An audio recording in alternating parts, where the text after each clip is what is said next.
Assalamualaikum warahmatullahi wabarakatuh. Alhamdulillahi rabbil alamin. Wassalatu wassalamu ala khatamil anbiya'i wal mursalin. Sayyidina Muhammadin al-amin wa ala alihi wa ashabihi ajma'in, amma ba'du. Hadirin hadirat para penonton, pendengar rahimakumullah wa hafizakumullah wa ra'akumullah. Kita menyambung perbincangan kita pada pagi ini dalam kitab Ad-Da' wad-Dawa' karangan Syekh Al-Imam Al-Allamah Syekhul Islam Al-Thani Ibn Qayyim Al-Jauziyah rahimahullahu ta'ala, dan kita masih lagi pada fasal pada menerangkan tentang kedudukan mahabbah, cinta. Jadi kita dah tahu bahawa manusia ini perbuatannya, pergerakannya yang ikhtiyari, yang dilakukan secara pilihan berdasarkan kepada apa yang dia cintai. Dan cintalah yang menggerakkan kelaku kita dan tindakan kita. Kita melakukan sesuatu yang kita pilih untuk melakukannya, tidak lari daripada sama ada kita mencintai perkara tersebut dan kita meninggalkan sesuatu yang lain dengan pilihan kita, kerana kita mengharapkan sesuatu yang lebih baik daripada yang kita tinggalkan, dan kita mengharapkan yang kita lakukan itulah yang terbaik. Pun begitu, walaupun manusia semua berkongsi pada prinsip mendahulukan apa yang terbaik melebihi yang baik, mendahulukan yang manfaat daripada yang mudarat, melakukan yang kurang mudarat berbanding yang mudarat lebih besar. Namun begitu, dalam merealisasikan, dalam mengaplikasikan kaedah ini, di sinilah berlaku banyak kesilapan dalam kalangan manusia. Dan tentu sekali tujuan Syekh Ibn Al-Qayyim rahimahullah membawakan perbahasan ini bertitik tolak daripada apa yang telah dimulakan berkenaan dengan punca seseorang itu terjebak ke dalam maksiat dan cara untuk meninggalkannya. Jadi dia meneruskan perbincangan dengan mengatakan faslun wal mahbubu qisman, mahbubun li nafsih wa mahbubun li ghairih. Perkara yang dicintai itu al-mahbub, objek yang dicintai. Ada dua bahagian. Ada dua jenis, dua bahagian. Yang dicintai kerana dirinya sendiri, kerana benda itu memang dicintai, disukai. Mahbubun li nafsihi. Dan mahbubun li ghairihi. Dan dicintai kerana selainnya, bukan kerana benda itu sendiri, tetapi benda itu mendatangkan perkara yang dicintai. Benda itu boleh mendatangkan perkara yang dicintai, berbanding dengan perkara itu pada zatnya mungkin ia tidak dicintai dan tidak disenangi. Tetapi kenapa ia disukai? Kerana perkara lain yang terhasil daripada perkara tersebut. Wal mahbubu li ghairihi la budda an yantahi ila al mahbubi li nafsihi. Itulah dia kata, yang dicintai kerana selainnya tidak dapat tidak ia akan membawa, akan berkesudahan pada perkara yang dicintai kerana benda tersebut sendiri. Daf'an litasalsulil muhal, bagi menolak keberlangsungan rantaian yang mustahil. Ini tak mungkinlah kalau kita kata A dicintai sebab ia membawa kepada B, B dicintai kerana membawa kepada C, C bawa kepada D, D bawa kepada sampailah Z. Mesti lepas Z itu ada sesuatu yang dicintai kerana zatnya sendiri. Tidak boleh berterusan sampai tidak ada penghujung. Itu mustahil. Ya. Wa kullu ma siwa al-mahbubil haqqi fahuwa mahbubun li ghairihi. Wa laysa syai'un yuhabbu li nafsihi illa Allah wahdah.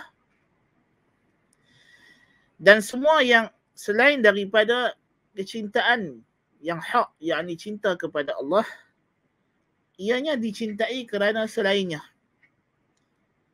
Dan tiada sesuatu pun yang dicintai kerana dirinya sendiri kecuali Allah sahaja.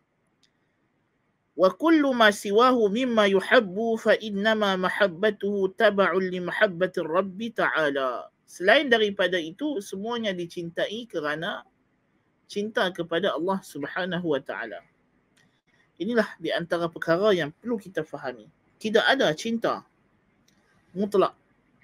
Cinta yang tidak berbelah bahagi. Cinta yang tidak ada syarat. Cinta yang semata-mata kerana cinta. Kecuali cinta kepada Allah, dan inilah tauhid.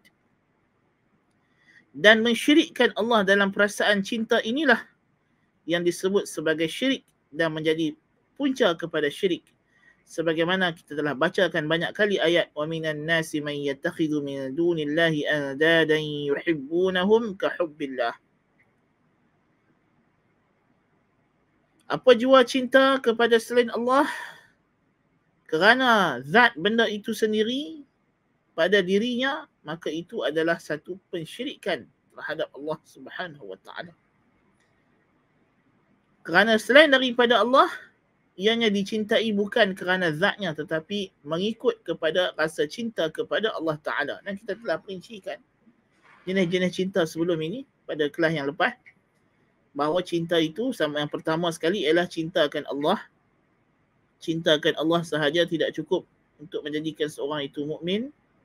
Dia mesti cintakan juga apa yang Allah cintai, iaitulah cintakan Rasulnya sallallahu alaihi wasallam, mengikuti ajaran Rasul.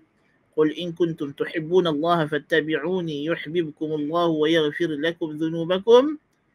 Yang kemudiannya cinta kerana Allah, demi Allah, untuk Allah.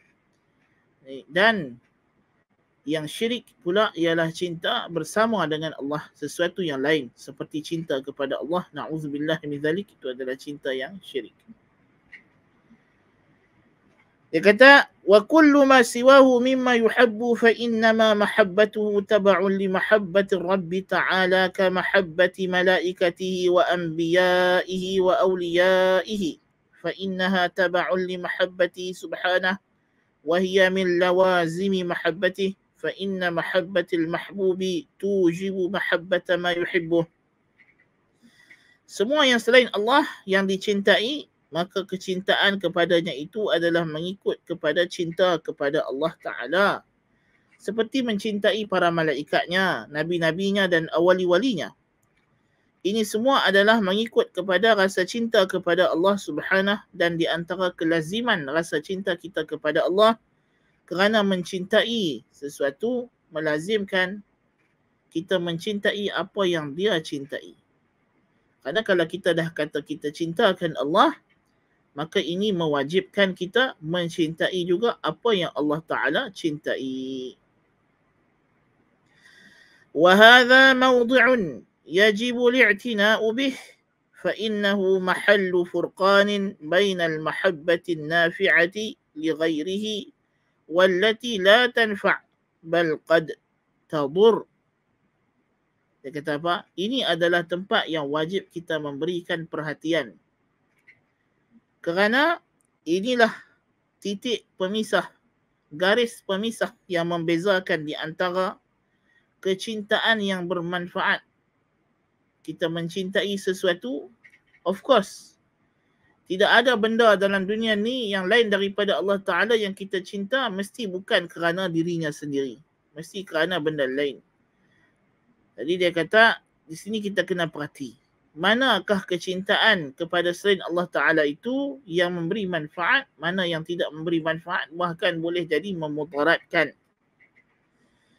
فَاعْلَمْ أَنَّهُ لَا يُحَبُّ لِذَاتِهِ إِلَّا مَنْ كَمَالُهُ مِنْ لَوَازِمِ ذَاتِهِ وَإِلَهِيَّتُهُ وَرُبُوبِيَّتُهُ وَغِنَاهُ مِنْ لَوَازِمِ ذَاتِهِ.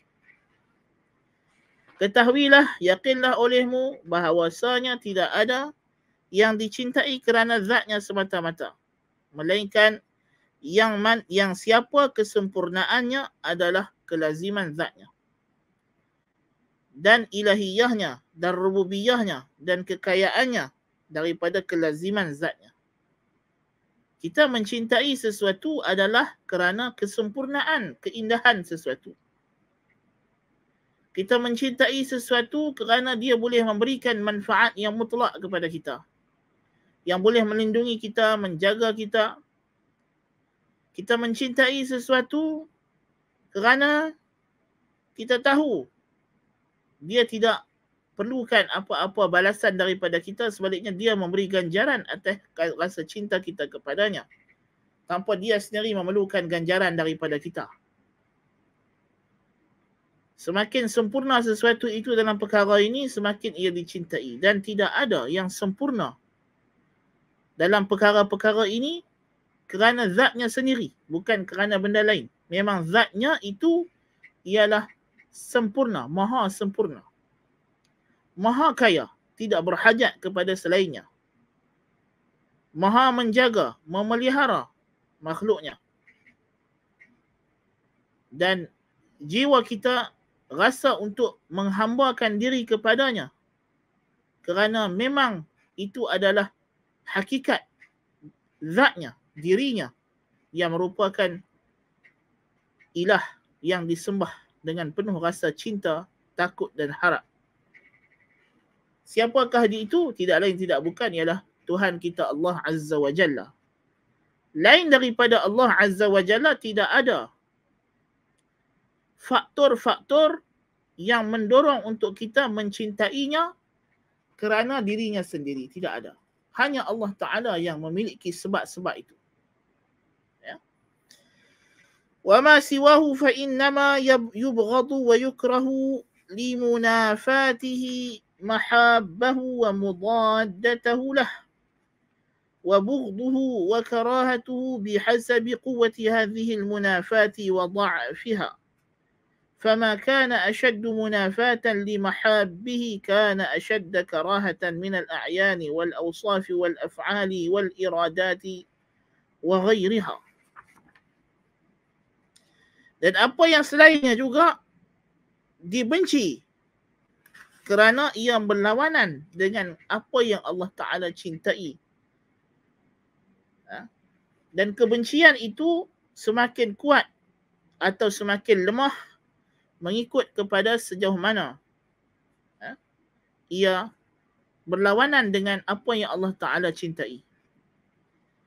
Jadi apa yang Allah Ta'ala yang makin berlawanan dengan apa yang Allah Ta'ala cintai, maka semakin bencilah kita kepada perkara tersebut.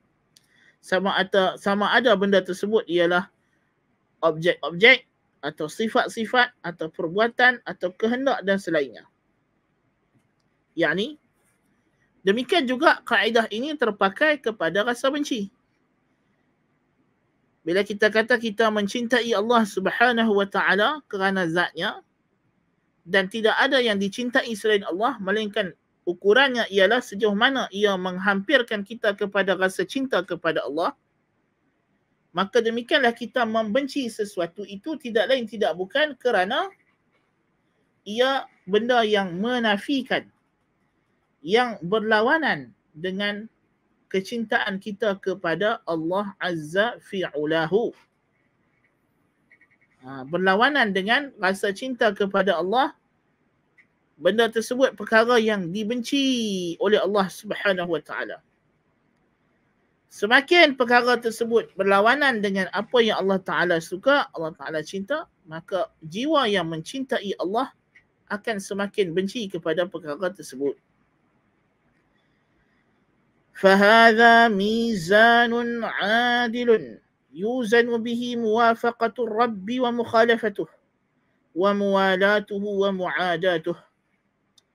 Ini adalah timbangan yang adil yang dengannya kita boleh mengukur sejauh mana seseorang itu ataupun perkara tersebut bersesuaian dengan kehendak kecintaan Tuhan Azza wa Jalla dan menyelisihinya. Sejauh mana kita memberikan kesetiaan kita kepada Allah atau memusuhinya. Jadi, permusuhan seseorang kepada Tuhan atau kesetiaannya kepada Tuhan diukur dengan apakah benda yang dia cinta dan apakah benda yang dia benci. Kalau perkara yang dia cintai itu ialah apa yang dicintai oleh Allah Subhanahu wa taala dan dia benci apa yang dibenci oleh Allah, maka itu adalah tanda kesetiaannya kepada Allah Subhanahu wa taala, tanda ketaatannya kepada Allah. Adapun jikalau perkara yang dia cintai itu ialah perkara yang Allah Ta'ala benci dan dia benci apa yang Allah Ta'ala suka, maka itu adalah tanda kayu ukur yang kita gunakan sebagai menentukan bahawa dia ini sebenarnya memusuhi Allah Subhanahu wa Ta'ala. فإذا رأينا شخصا يحب ما يكرهه الرب تعالى ويكره ما يحبه علمنا أن فيه من معاداته بحسب ذلك. Kalau kita melihat satu orang benci apa yang dicintai Allah, mencintai apa yang Allah benci, kita ketahui bahawa pada dirinya ada permusuhan dengan Allah berdasarkan perkara tersebut. Kadarnya mengikut kadar rasa cinta dan benci tersebut. وإذا رأينا الشخص يحب ما يحبه الرب ويكره ما يكرهه وكلما كان الشيء أحب إلى الرب كان أحب إليه وآثر عنده وكلما كان أبغض إلى الرب كان أبغض إليه وأبعد منه علمنا أن فيه من موالاة الرب بحسب ذلك. Bila kita tengok ada orang yang cinta apa yang Allah Ta'ala cintai, benci apa yang Allah benci, maka kita tahu bahawa pada diri orang ini ada kesetiaan kepada Allah. Semakin Allah Ta'ala cinta benda tersebut, dia juga semakin cinta akannya. Semakin Allah benci sesuatu, dia juga semakin benci kepada perkara tersebut. Maka inilah dia orang yang kita tahu pada dirinya ada kesetiaan kepada Tuhan Azza wa Jalla. Fatamassak bihadha al-asli ghayat at-tamassuki fi nafsika wa fi ghairika. Qayyim kata, pegang teguhlah dengan ukuran ini pada diri kamu sendiri dan pada orang lain. Inilah juga kayu sukat yang kamu akan guna untuk menyukat diri kamu sendiri pertama sekali. Untuk kamu tahu hubungan kamu dengan Allah macam mana sekarang ini. Hubungan cinta atau hubungan perseteruan. Na'udzubillah min zalik. Dan ianya juga kayu ukur yang sama yang kamu akan guna untuk mengukur orang lain. Pasal apa kita nak kena ukur orang lain? Pasal manusia, orang adalah perkara yang termasuk dalam pakej mencintai kerana Allah, benci kerana Allah. Maka kita kena cinta manusia yang dicintai oleh Allah dan kita cinta orang yang mencintai Allah. Dan kita benci manusia yang dibenci Allah dan kita benci orang yang membenci Allah. Maka kita kena gunakan kayu ukur ini untuk menentukan siapakah teman-teman sekeliling kita yang rapat dengan kita. Sebagaimana sabda Nabi SAW, al-mar'u ala dini khalilih, falyanzur ahadukum man yukhalil. Seseorang itu mengikut agama teman rapatnya. Maka perhatikan siapa yang dia jadikan teman setia. Dan sabda Nabi, la tusahib illa mu'mina wa la ya'kul ta'amaka illa taqi. Jangan kamu bersahabat kecuali dengan orang mukmin dan jangan makan makanan kamu kecuali orang yang bertakwa. Jadi kita kena ukur. Kena timbang, kena sukat. Ya, kita bukan disuruh. Dalam Islam tidak mengajak untuk kita mencintai semua orang. Untuk kita suka semua orang tanpa mengira bangsa, agama, warna kulit. Salah. Bangsa, ya, kita tak boleh kira. Warna kulit, ya. Bahasa, ya, kita tak perlu ambil kira semua ni. Tetapi ada satu perkara yang kita kena ambil kira. Agamanya, imannya, pengamalannya terhadap ajaran Allah Subhanahu wa Ta'ala. Ini mesti diambil kira dalam kita nak membina hubungan kita sesama manusia. Ya. Semua benda boleh diketepikan. Bangsa, warna kulit, bahasa, sempadan geografi, kewarganegaraan, ini semua boleh diketepikan. Dan kita boleh bersatu dengannya jikalau dia bersama dengan kita dalam keimanan dan kepercayaan.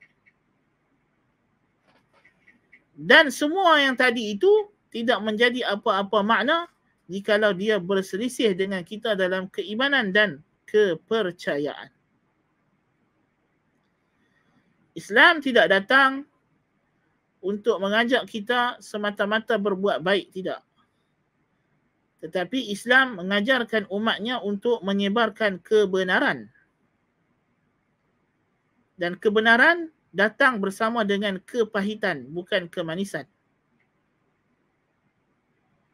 Tetapi kita disuruh berbuat baik kerana Allah Subhanahu wa taala.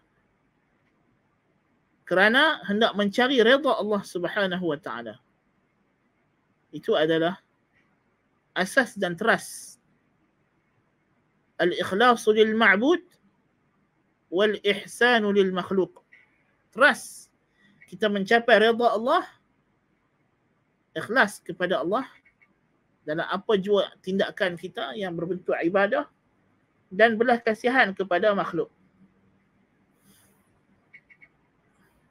Kerana Allah Subhanahu wa taala sudah tentu sekali. Tidak lain tidak bukan. Nah. Jadi kita disuruh menyampaikan kebenaran. Ya. Bukan menjaga hati manusia kononnya atas dasar hendak buat baik. Buat baik tidak bermakna kita menafikan kebenaran. Perbuatan baik yang membawa kepada penafian kebenaran, maka ini bukan baik. Ini adalah buruk. Ini adalah buruk. Kita menyampaikan kebenaran melalui kebaikan. Walaupun kebaikan itu disebabkan ia datang bersama dengan kebenaran, mungkin akan ada rasa pahitnya, seperti doktor. Ada satu doktor bawa ubat untuk pesakit kencing manis.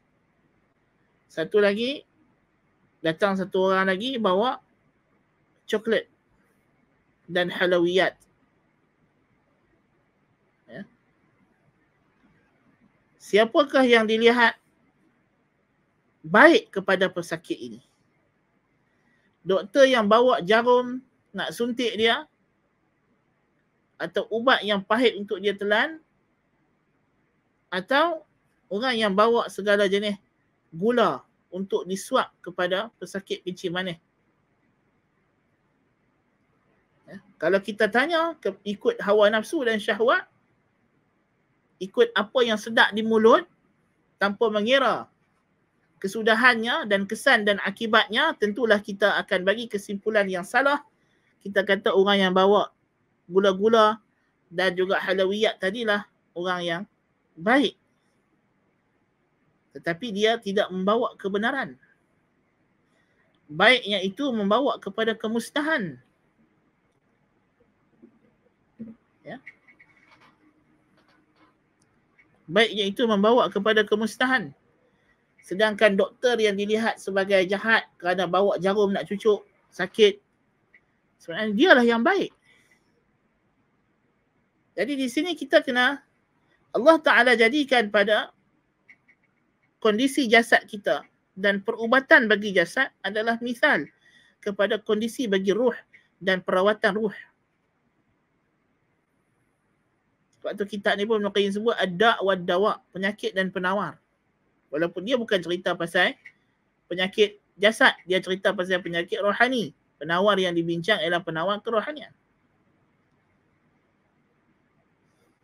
Jadi kita kena betulkan persepsi baik yang kita faham itu.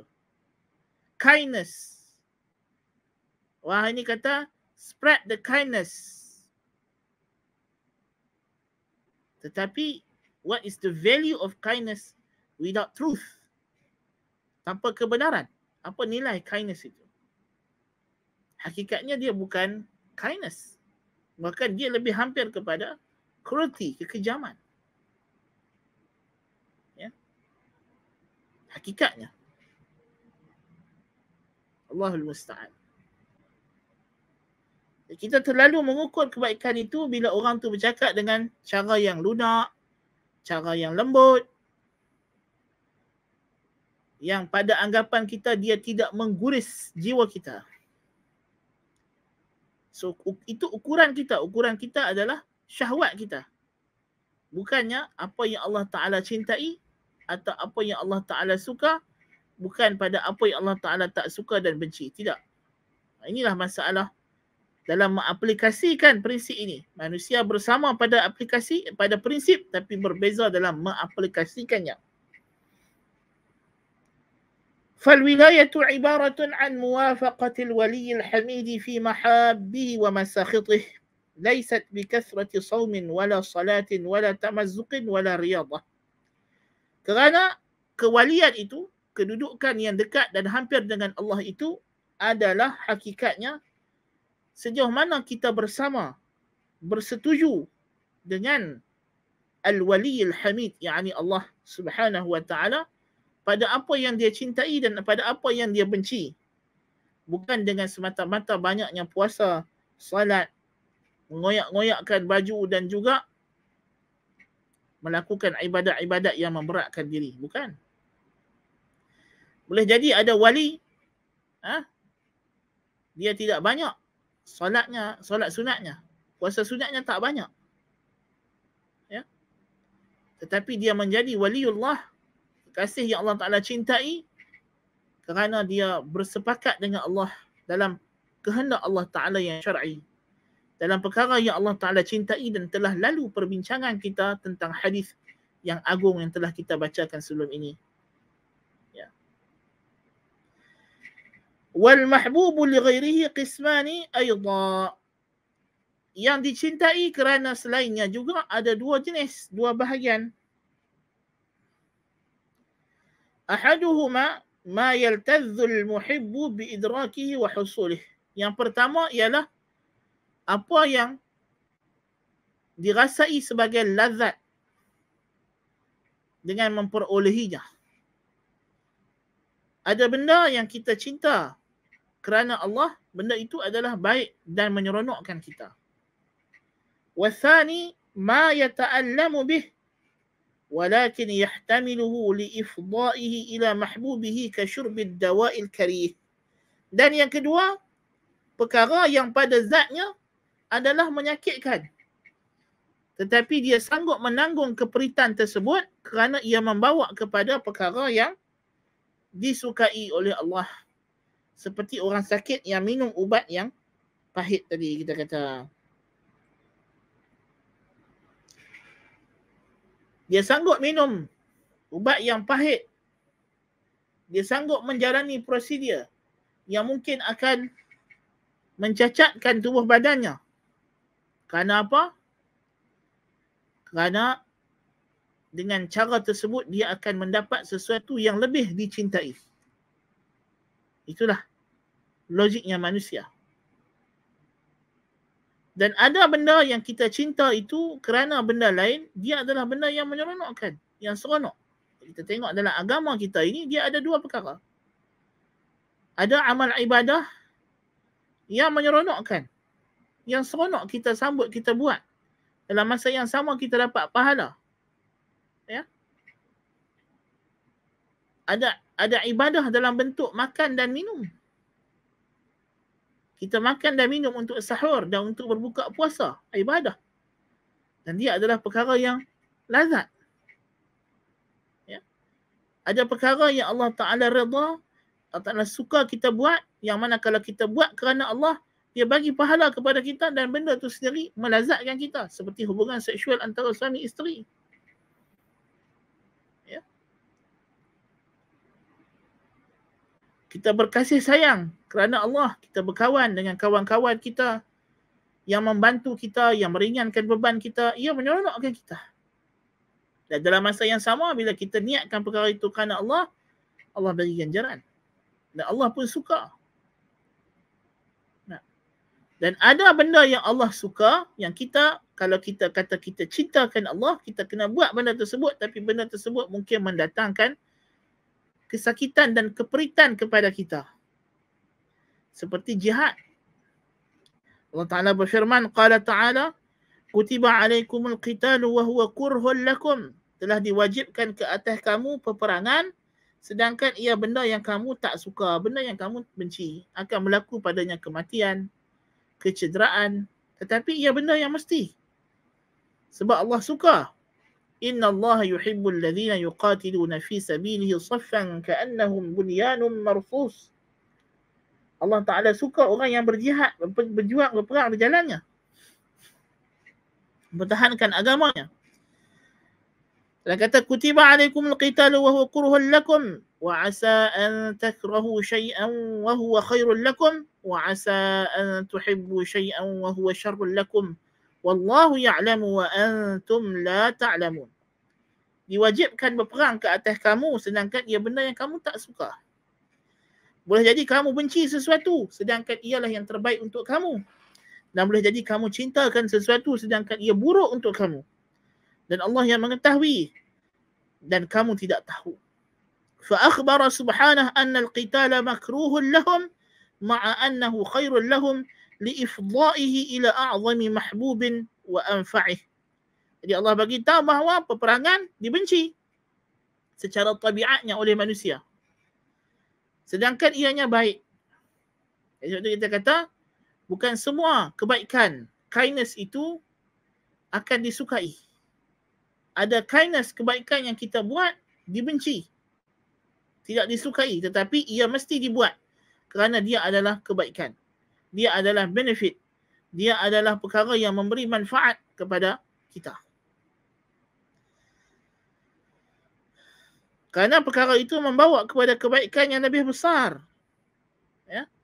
Wan nufusu tuhibbur rahata wad da'ata war rifahiyah wa dhalika syarrun laha liifdha'ihi ila fawati hadzal mahbub.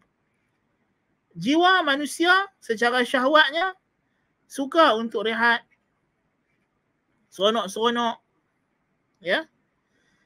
Tetapi benda itu buruk kerana dia membawa kepada terlepasnya perkara yang dicintai.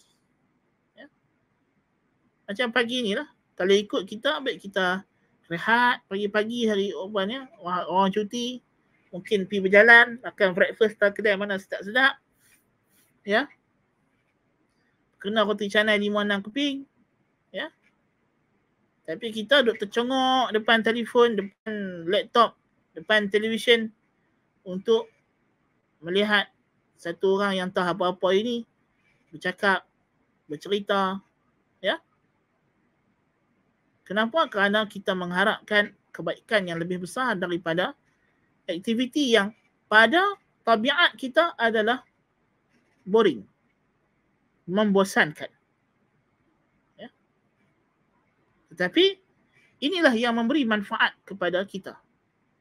Dan seperti mana yang Ibn Qayyim dah sebutkan, dan kita dah baca dalam kitab ni juga, apa dia? Kehidupan sebenar kita ialah waktu-waktu yang kita melakukan ketaatan kepada Allah Ta'ala. Kerana itulah yang akan dihitung, yang akan dijadikan ganjaran di syurga kelak. Dan waktu-waktu yang kita sia-siakan tanpa melakukan ketaatan kepada Allah, itu adalah waktu kita mati. So kalau kita dalam hidup ini kita banyak melakukan aktiviti yang mentaati Allah, maka kita memang hidup dengan sebenar-benar hidup. Tapi kalau aktiviti kita banyaknya ialah perkara yang sia-sia, yang tidak ada manfaat, apatah lagi kalau ia perkara yang dibenci oleh Allah, maka kita adalah mati sebenar-benar mati. Tidak ada makna lagi. Nas'alullah al-afiyah.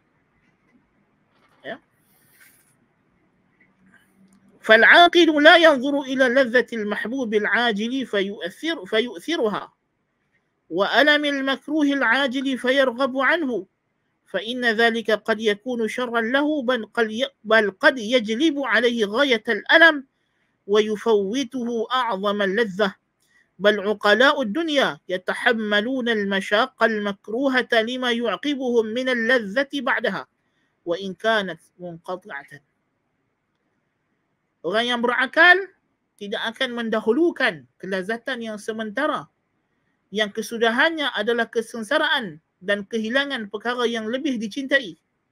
Sebaliknya, semua orang yang berakal bersepakat bahawa kita perlu menanggung keperitan dan mengorbankan kelazatan yang sementara demi mendapatkan kelazatan yang kekal abadi, demi mendapatkan perkara yang paling dicintai, demi menyelamatkan diri daripada kemudaratan yang lebih besar. Ini sudah tentu sekali. Walaupun hasil natijah yang diharapkan itu terputus, masih jauh, masih lambat. Tidak kisah. Ya. Seorang petani ya, sanggup menanam pokok, bersusah payah, berjemur di tengah panas, turun ke sawah. Adakah hasilnya akan dapat sekejap lagi? Adakah dia mai turun pagi-pagi sampai ke tengah hari duduk berjemur panas? Adakah dia akan dapat hasil padinya itu pada waktu petang saat lagi? Tidak, no. Lagi 6 bulan. Ya. Baru nak dapat hasil. Ya. Orang yang memulakan bisnes, berkorban apa sahaja. Ya. Adakah hasilnya terus-terus dapat? Tidak. Ya. Jadi manusia bersepakat pada asasnya perlu menanggung keperitan dan kesusahan dalam rangka untuk mendapat kesenangan di penghujungnya, walaupun kesenangan itu boleh jadi masih lambat.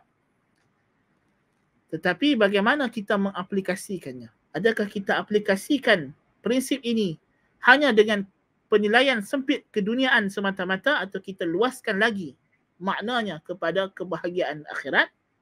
Itu persoalannya. Ya. Fal umuru arba'atun. Jadi kesemua perkara ini ada 4 jenis, dia kata. Makruhun yusilu ila makruh.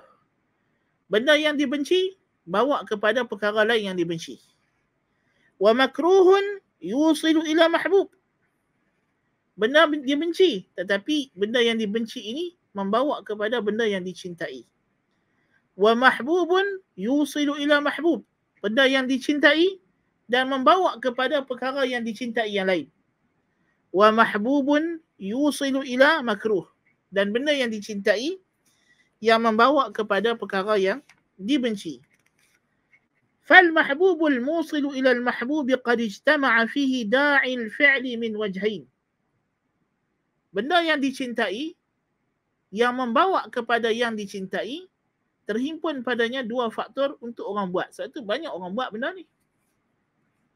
Suruhan-suruhan agama yang tidak ada kesusahan sangat senang, sangat mudah untuk dibuat. Ya.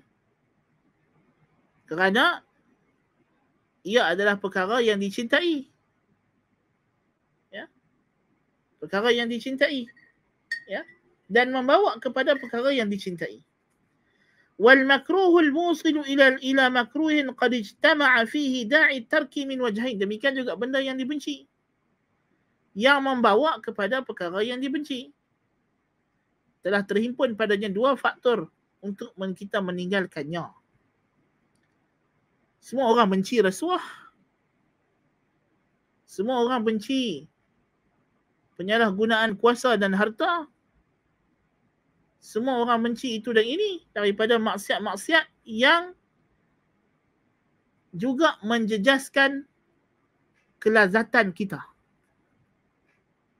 Ya. Tetapi ada maksiat yang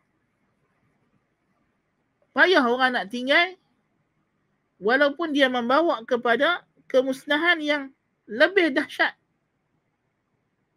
Ya. Rasuah membawa kepada kemusnahan harta benda. Ya.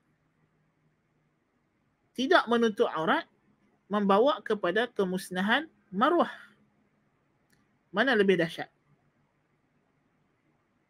Of course, manusia yang waras akan kata maruah. Rosaknya maruah lebih dahsyat, tak boleh diganti. Musnah kata benda, boleh dicari ganti. Rosak maruah, tak boleh dicari ganti. Ya. Tetapi berapa ramai orang tak kisah dengan gejala tidak menutup aurat, gejala kebogelan, gejala kelucahan. Ya. Tapi dia sibuk menentang jenayah-jenayah yang merosakkan bahagian keduniaannya yang dia seronok, yang dia suka. Dan kita kata, kita tak menafikan Setiap dosa membawa kesan buruk. Rasuah juga boleh membawa sampai kepada terkorbannya nyawa, tergadainya agama. Tidak dapat tidak. Ya. Kalau rasuah itu sampai mencapai institusi agama, jikalau mufti boleh disogok untuk mengeluarkan fatwa, itu kemusnahan yang nyata. Ya, jenayah rasuah sangat bahaya. Rasuah boleh membawa kepada tergadainya maruah. Jikalau suami, bapa boleh disogok untuk menggadaikan maruah anak gadisnya atau isterinya, itu bahaya. Ya. Nas'alullah al-afiyah. Ya. Tapi dalam masa yang sama, ya, ada kemusnahan yang secara langsung merosakkan maruah. Kemusnahan secara langsung merosakkan agama. Tapi ada orang ambil tak kisah. Pasal benda itu pada amatannya, pada rasanya lazat dan sedap. Nas'alullah al-afiyah. بقي القسمان الآخران يتجاذهما الداعيان وهما معترك الابتلاء والامتحان فالنفس تؤثر أقربهما جوارا منهما وهو العاجل والعقل والإيمان يؤثران أنفعهما وأبقاهما والقلب بين الداعيين وهو إلى هذا مرة وإلى هذا مرة.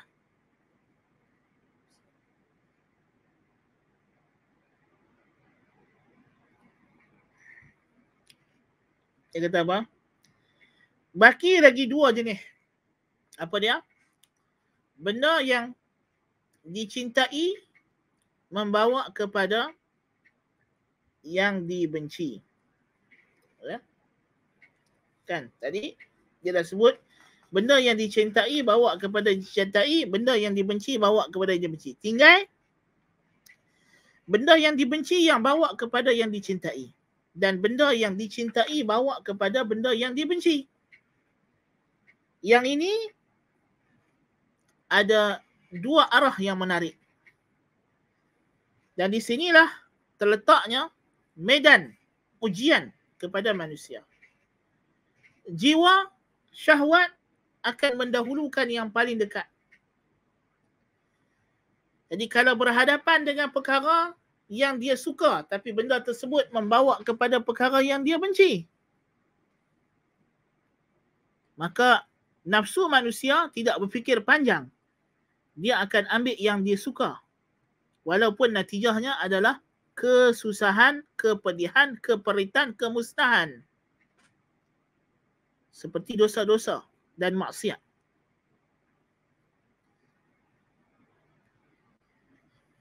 Manakala demikian juga bila berhadapan dengan benda yang dia benci, membawa kepada kebaikan.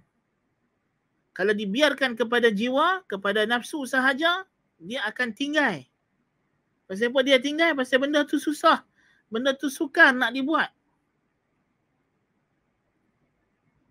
Tetapi akal dan iman sebaliknya. Akal kata, hang kena buat yang benda yang hang tak suka ni. Sebab inilah yang baik. Hang kena tinggal benda yang hang suka ni. Sebab inilah yang tak elok. Kita bayangkan tadi, orang pesakit kencing manis, di hadapan dia ada makanan yang manis, gula, coklat, halawiyat dengan satu lagi ubat yang pahit. Apa yang akan berlaku? Dia akan berlaku konflik dalaman. Tidak. Perperangan di antara akal dengan perasaan. Ya. Akal kata makan ubat, tinggal gula ni. Penyakit. Nafsu pula dah meleleh-leleh ayak liak tengok gula. Ubat tu dah tak sedap lah. Tak dan telan, nampak pun dah rasa lidah, dah rasa pahit dah. Akan berlaku pertembungan yang dahsyat di antara akal dengan perasaan. Allahu akbar kabira.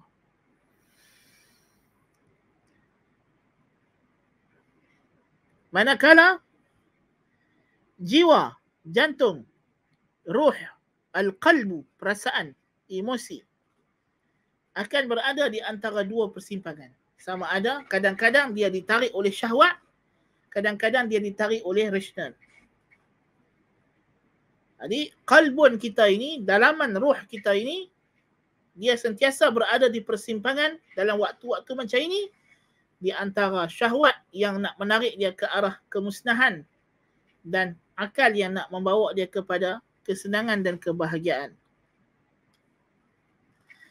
Wa huna mahallu libtila'i syar'an wa qadra. Fada'i al-'aqli wal iman yunadi kulla waqtin hayya 'ala al-falah.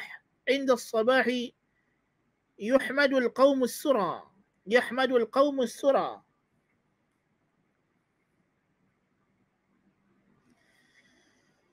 وفي الممات يحمد العبد التقى فإن اشتد ظلام ليل المحبة وتحكم سلطان الشهوة والإرادة يقول يا نفس اصبري فما هي إلا ساعة ثم تنقضي ويذهب هذا كله ويزول. Di sinilah terletaknya tempat ujian yang syar'i dan juga yang qadari. Yakni secara syar'inya memang hukum hakam syarak menjadi ujian kepada kita dari sudut inilah. Dari sudut hukum hakam itu, kebiasaannya atau kebanyakannya atau sebahagiannya membawa adalah perkara yang tidak disukai oleh kita. Manakala apa yang dia larang, kebiasaannya ialah benda yang disukai oleh jiwa. Tetapi, apa yang syarak suruh, walaupun jiwa tak suka, ianya adalah yang baik dan elok pada akal dan iman. Apa yang syarak larang, walaupun disukai oleh nafsu kita, tetapi buruk dan bahaya pada rasional kita. Ini sudah pasti.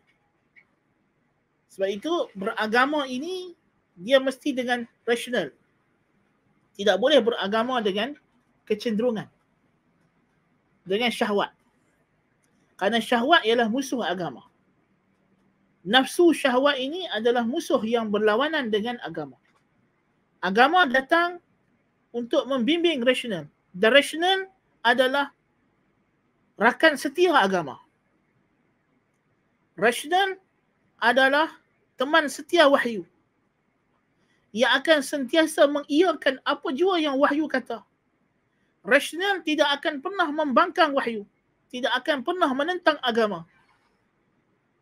Yang menentang agama, yang membangkang agama bukan rasional, tetapi emosi, syahwat, hawa nafsu yang kadang-kadang disalah sangka sebagai akal. Hanya kerana yang buat itu, yang menentang agama itu, orang yang kita anggap dia berakal. Kesimpulan yang salah. Kerana manusia bukan hanya ada akal, dia ada syahwat. Walaupun dia orang yang berakal, orang yang bijak, tetapi dia juga ada da'i syahwah, dia ada faktor syahwat. Maka salah kalau kita buat kesimpulan memandangkan si fulan adalah orang yang berakal, maka semua tindakannya adalah berpandukan akal. Tak betul. Tak betul. Jadi macam mana kita nak bezakan mana tindakan manusia itu berdasarkan rasionalitinya dan mana yang berdasarkan syahwatnya? Maka ukurannya ialah agama, wahyu. Ukurannya ialah wahyu. Ya. Seorang doktor, seorang pakar perubatan, dia ada ilmu perubatan dan dia juga ada syahwat dan kecenderungan. Dia boleh dirasuah untuk mengeluarkan sijil vaksin palsu sebagai misalnya. Macam mana kita tahu mana tindakan doktor ini yang rasional dan mana tindakannya yang tidak rasional? Berdasarkan peraturan dan undang-undang yang kita ada. Bahawa perbuatannya memberikan sijil vaksin tanpa memberi vaksin adalah salah. Maka yang nak membezakan mana tindakan manusia, yang manusia ini ada dua komposisi. Komposisi akal, rationality dan juga syahwat. desires.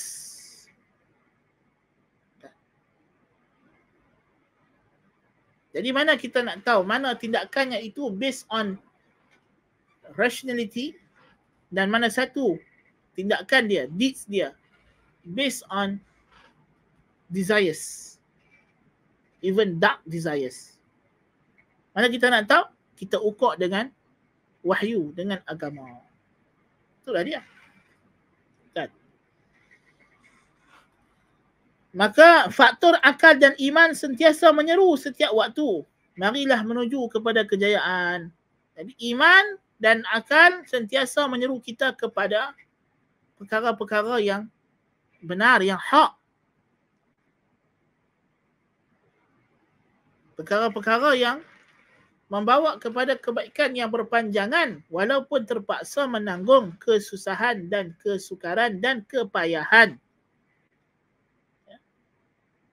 Itu mesti. Akal sentiasa membawa kita kepada perkara-perkara yang baik, yang elok. Dan dia sentiasa bersepakat dan berseragam dengan agama. Akal dan wahyu sentiasa harmoni. Semenjak Allah Ta'ala ciptakan akal, tidak pernah sama sekali dalam sejarah manusia ini akal menentang wahyu Allah Ta'ala. Tak pernah. Tak pernah. Carilah dalam sejarah manusia. Tang mana ada umat manusia yang Allah Ta'ala musnahkan atau Allah Ta'ala azab kerana dia mengikut akalnya. Tidak ada. Semua yang dimusnahkan Allah Ta'ala, semua yang diazab oleh Allah Ta'ala kerana mereka membangkang akal. Yang akhirnya membawa kepada bangkang wahyu. Dan mereka mengikut syahwat dan kecenderungan nafsu semata-mata. Allahul Musta'an.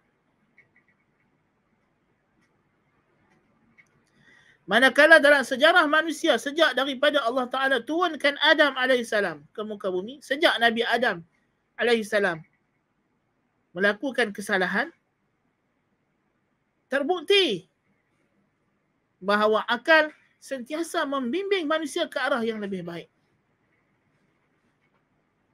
Even jikalau pun dia terjebak ke dalam nafsu syahwat, kalau dia segera kembali kepada bimbingan akal, akal membawa Adam kepada Rabbana zalamna anfusana wa illam taghfir lana wa tarhamna lanakunanna minal khasirin. Lalu Allah mengampunkan dosa mereka. Fatalaqa Adamu min rabbih kalimatin fataba alaihi. Innahu huwat tawwabur rahim. Manakala Iblis tidak kembali kepada akal. Iblis berlanjutan, berterusan dengan syahwatnya, dengan dengkinya, dendamnya. Apa yang berlaku kepadanya? Akhirnya dia menjadi musuh abadi Allah Subhanahu wa Ta'ala. Na'udzubillah min dzalik. Yang pasti dia akan kalah, akan diazab oleh Allah Ta'ala.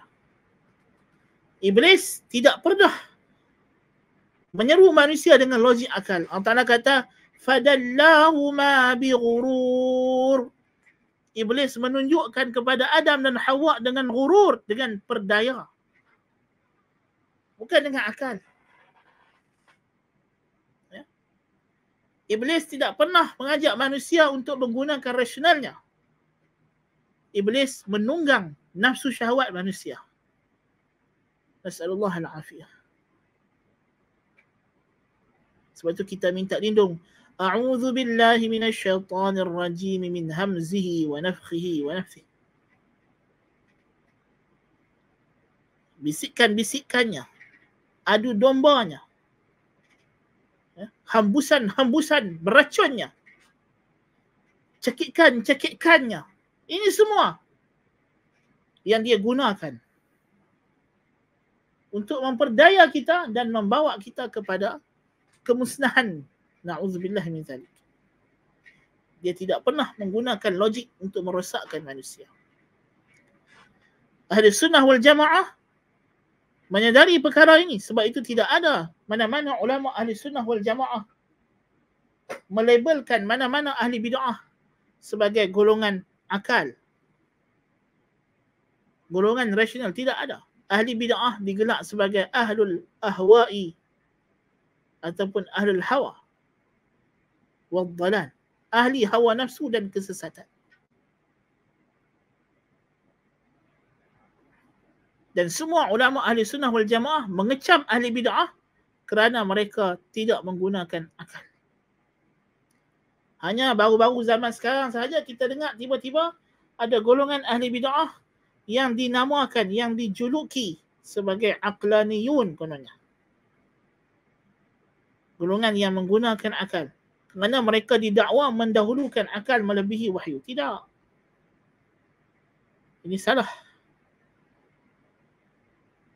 Akal tak mungkin duduk lebih atas daripada wahyu. Tak mungkin.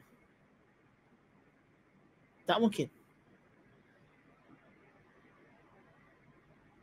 Yang duduk lebih atas daripada wahyu itu bukan akal. Itu syahwat. Itu nafsu. Dia sahaja yang berani. Akal tak mungkin berani. Akal tidak akan duduk atas daripada wahyu. Tidak akan duduk bawah pada wahyu. Akal adalah teman wahyu. Duduk bersebelahan dengan wahyu.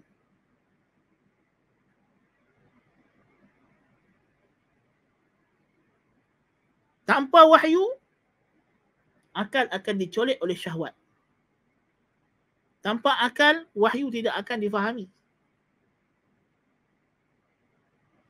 Jadi, yang merosakkan agama seseorang bukannya mengikut akal, tetapi mengikut syahwat. Walaupun dia rasa, syahwat itu kadang-kadang dia terasa macam akal. Tak, bukan akal.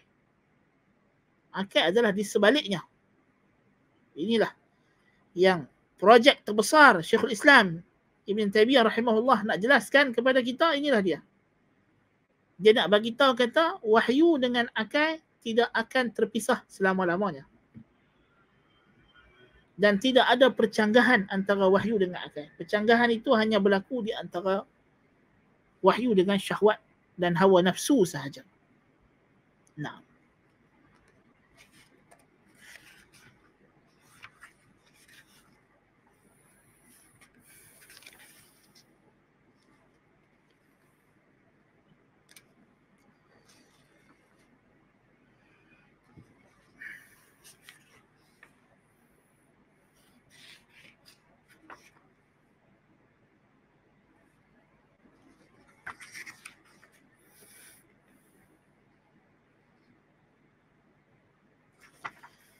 Baik, kalau ada soalan, Ana minta kita ambil soalan dulu.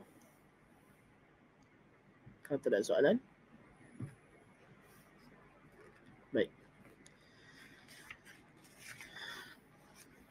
Kemudian Ibn Qayyim rahimahullah buat satu fasal, dia kata faslun. وإذا كان الحب أصل كل عمل من حق وباطل فأصل الأعمال الدينية حب الله ورسوله كما أن أصل الأقوال الدينية تصديق الله ورسوله. Di sini sampai dah. Apa hak kita nak cerita pasal apa? Nak cerita pasal cinta, pasal apa bentuk-bentuk perkara yang dicintai apa semua ni? Ialah dia nak bagi tahu kepada kita punca penyakit dan penawarnya. Ya, penyakit syahwat yang menyebabkan orang itu terjebak dalam dosa dan bergelumang dengan maksiat itu punca apa? Dia kata, jikalau cinta itu adalah asal semua amalan, sama ada amalan itu hak ataupun batil, maka asal amalan, tapak segala amalan keagamaan yang taat kepada Allah itu, puncanya ialah cintakan Allah dan Rasulnya. Seperti mana asal segala ucapan ketaatan kepada Allah adalah kerana membenarkan Allah dan Rasulnya. Agama ni ada dua. Perkhabaran yang Tuhan bagi tahu kepada kita, yang Rasul bagi tahu kepada kita. Benda perkhabaran. Yang dituntut kepada kita ialah kita mengiyakan, membenarkan. Dan ada suruhan yang berbentuk amalan. Suruhan kita buat atau kita tinggal sesuatu. Yang menuntut supaya kita buat atau tinggal. Maka punca kita mengiyakan apa yang Allah dan Rasul bagi tahu kerana kita percaya, kita benarkan dalam hati kita. Tasdiq. Ya. Perkhabaran, khabar, information. Kenapa kita percaya sesuatu information? Kerana kita suka atau tak suka. Tak, tidak ada kaitan dengan itu. Dia berkaitan dengan percaya atau tak percaya. Kalau kita percaya kepada informer, kita akan benarkan information. Jadi kenapa kita benarkan perkhabaran Allah dan Rasul? Kerana kita percaya Allah dan Rasul. Suruhan untuk kita buat atau kita tinggal sesuatu, itu adalah bergantung kepada sejauh mana kita suka atau tak suka untuk buat atau tinggal benda yang disuruh atau dilarang itu. So dia kata, suruhan agama, hukum hakam agama yang berbentuk pembenaran, yang memerlukan kita mengiyakan, ini berpunca daripada dalam hati kita, kita percaya Allah dan Rasul ni benar. Manakala suruhan agama yang berbentuk amalan, kita buat apa yang Allah Ta'ala suruh, tinggal apa yang Allah larang, ini puncanya daripada rasa cinta. Itu maksudnya. وكل إرادة تمنع كمال الحب لله ورسوله وتزاحم هذه المحبة أو شبهة تمنع كمال التصديق فهي معارضة لأصل الإيمان أو مضعفة له. فإن قويت حتى عارضت أصل الحب والتصديق كانت كفرا وشركا أكبر، وإن لم تعارضه قدحت في كماله وأثرت فيه ضعفا وفتورا في العزيمة والطلب، وهي تحجب الواصلة وتقطع الطالبة وتنكس الراغبة. Semua kehendak, kecenderungan yang menghalang daripada kesempurnaan cinta kepada Allah dan Rasulnya dan menghimpit rasa cinta ini atau sebarang syubhah yang menghalang kesempurnaan tasdiq. Jadi dia kata, ada dua benda yang boleh merosakkan agama. Dari sudut amalan, ialah apa-apa kecenderungan diri sendiri yang boleh mengurangkan rasa cinta kepada Allah dan Rasul. Dan yang boleh menyebabkan seseorang tidak mempercayai perkhabaran Allah dan Rasul ialah syubhah. Doubt, keraguan yang membawa kepada rasa kurang percaya kepada Allah dan Rasul. Na'udzubillahi min dzalik. Ya. Yang membawa kepada rasa kurang percaya. Maka ianya adalah menentang kepada asal iman atau melemahkan asal iman, tapak iman. Jikalau semakin kuat kehendak yang berlawanan dengan rasa cinta kepada Allah dan Rasul atau syubhat, keraguan yang berlawanan dengan yakin dan percaya kepada Allah dan Rasul, jikalau semakin kuat benda ini, sehingga mengalahkan, sehingga menghilangkan asal rasa cinta dan membenarkan Allah dan Rasul, sehingga akhirnya dia dah tak cinta lagi Allah dan Rasul, atau sehingga akhirnya dia sudah tidak percaya lagi Allah dan Rasul, maka ketika inilah dia akan sampai ke tahap kufur akbar dan syirik akbar. Na'udzubillah min dzalik. Jikalau ia tidak menyanggahinya, kalau dia tidak melawan secara total, dia akan mencacatkan kesempurnaan cinta kepada Allah dan Rasul dan kesempurnaan rasa percaya kepada Allah dan Rasul. Dan dia akan menyebabkan rasa cinta kepada Allah dan Rasul dan rasa percaya kepada Allah dan Rasul tadi menjadi lemah dan longlai dan tidak kuat lagi untuk mencari, untuk beramal, untuk mendapat keridhaan Allah dan Rasul. Ia akan menghalang orang yang sampai dan memutuskan orang yang sedang mencari, dan akan buat orang yang suka, yang gemar akan berpatah balik. Agama ni ada orang yang sampai, ada orang yang sedang mencari, ada orang yang baru duk berminat jinak. So, syahwat dan syubhah. Syahwat dan syubhah. Ini dua benda. Ya.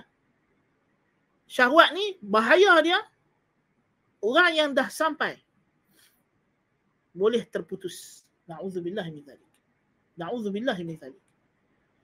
Orang yang sedang mencari, dia akan orang yang dah sampai akan terhalang, terlindung, terhijab, tak nampak. Walaupun benda tu ada depan mata dia tak nampak. Ya. Dan ini berlaku kepada ahli-ahli ilmu. Ya. Dia ada ilmu, dia dah sampai, dia dah tahu, tapi dia tak nampak. Pasal apa tak nampak? Sama ada kerana ada kecenderungan nafsu menyebabkan dia tak beramal dengan benda yang dia tahu suruhan Allah dan Rasul, atau dia tidak membenarkan apa yang Allah dan Rasul bagi tahu, sedangkan dia tahu Allah dan Rasul adalah benar. Kerana ada syubhah. Orang yang sedang mencari akan terputus di perjalanan, akan berhenti mencari. Orang yang baru nak berjinak-jinak akan patah balik. Nas'alullah al-afiyah. Jadi inilah bahaya. Bahaya. Jadi akidah, asal iman yang dibina di atas membenar dan mempercayai Allah dan Rasul akan rosak jika dia dihinggap oleh syubhat, keraguan. Dan ini penyakit pada akidah yang sesat. Manakala amalan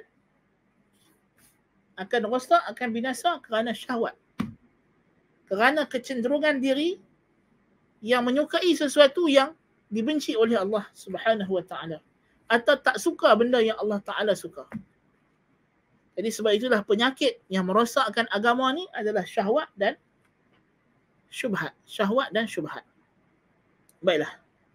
Ana minta untuk kita berhenti setakat ini dulu pada pagi ini. InsyaAllah kita akan sambung perbincangan kita pada minggu hadapan biiznillah taala, jika tidak ada apa-apa halangan dan rintangan, dengan izin Allah kita akan meneruskan lagi perbincangan kita tentang perkara ini berkaitan dengan syahwat dan syubhat yang dibawa oleh Syekh Ibn Qayyim rahimahullahu ta'ala ini. Kalau tidak ada soalan, mungkin tidak ada soalan juga, nasa. Jadi kita berhenti sekadar itu dulu. Aku qawli hadza, qultu lakum ma sami'tum, subhanakallahumma wa bihamdika, asyhadu an la ilaha illa anta, astaghfiruka wa atubu ilaik. Wa sallallahu ala nabiyyina Muhammad wa ala alihi wa sahbihi wa barik wa sallim. Assalamualaikum warahmatullahi wabarakatuh.